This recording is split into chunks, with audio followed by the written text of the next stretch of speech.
Hmm? It's all cool. Okay, let's learn about molecular compounds.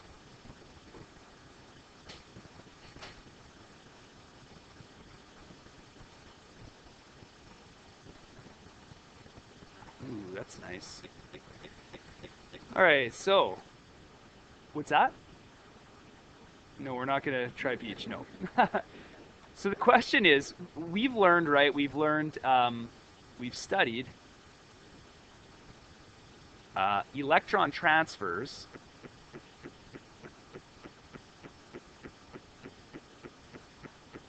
between metals, and they transfer their electrons to nonmetals, leaving behind ionic compounds, right? We talked all about that. But the vast majority of, you know,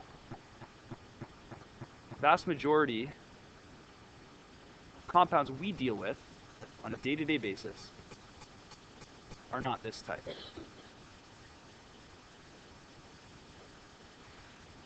Are molecular compounds, not ionic. A completely different way of going about, you know, um, making compounds. Okay, so how do we get a molecular compound? Well, it's made up of two or more non-metals joined into a unit. Okay, contrast that with the ionic compounds, which are a big array of positive and negative ions all stuck together into a crystal. Okay, this is different. These make little, movable units together. And so I think the best way to think about this is to illustrate two nonmetals that will form a molecule. Okay, so a molecule that you might find is chlorine. Okay, chlorine is a diatomic molecule. So let's look at this word diatomic. What does the word di mean? We've seen it before. What does it mean? Two. And atomic refers to atoms, right? So a two-atom molecule is what this means. Diatomic molecule, two-atom molecule. And to sort of figure out how this is going to work, what we'll do is we'll write out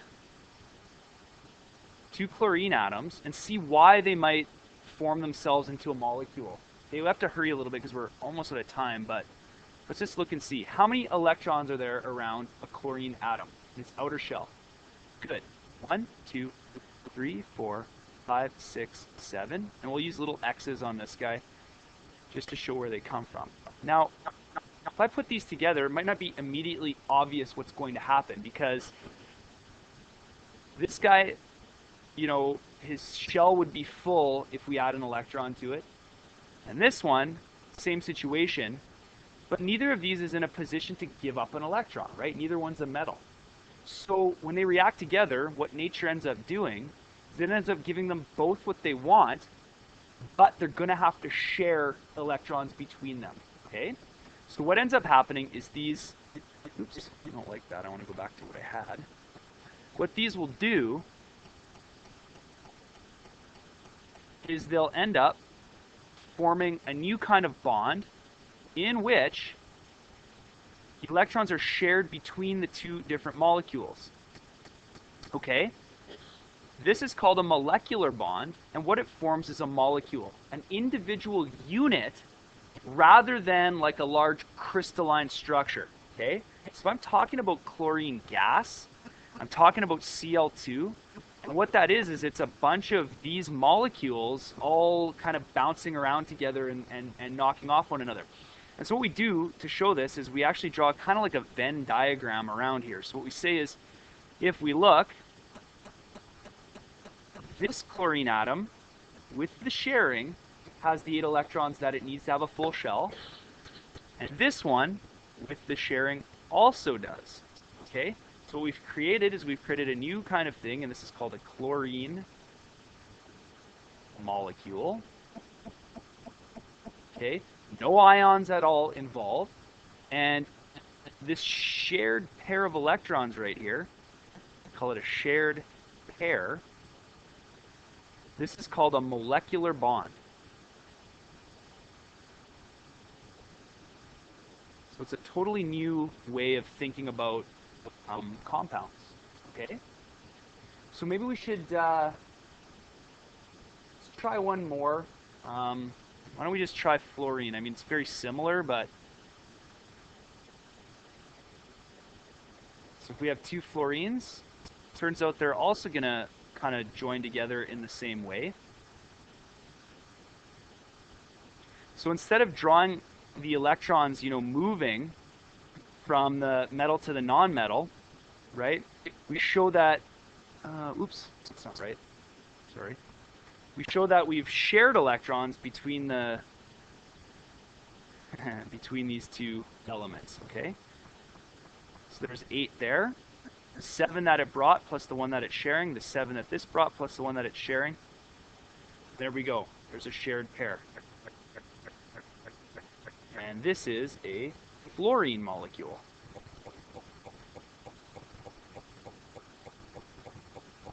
Okay, so I'm just trying to think if there's another one we can do just as an example that's a little more interesting. Are there any questions so far? Does this make sense? Okay, so let's imagine that we take carbon plus hydrogen. Okay, now in this case, these are both considered non-metals. And what's going to happen is if we look at carbon, right? How many in carbon's outer shell? 4, right? 4 of them. So essentially carbon needs 4 more electrons, right, to complete its shell. And if we combine it with hydrogen and we look and see, we see that hydrogen has 1. And in order to have a full shell, remember the first shell only needs 2, right? Hydrogen should be adding a single electron. So what's going to happen here is we're going to actually be able to add 4 hydrogens. And there's the bell. Don't worry, this isn't on the test tomorrow. Okay, I'm just going to finish up quickly.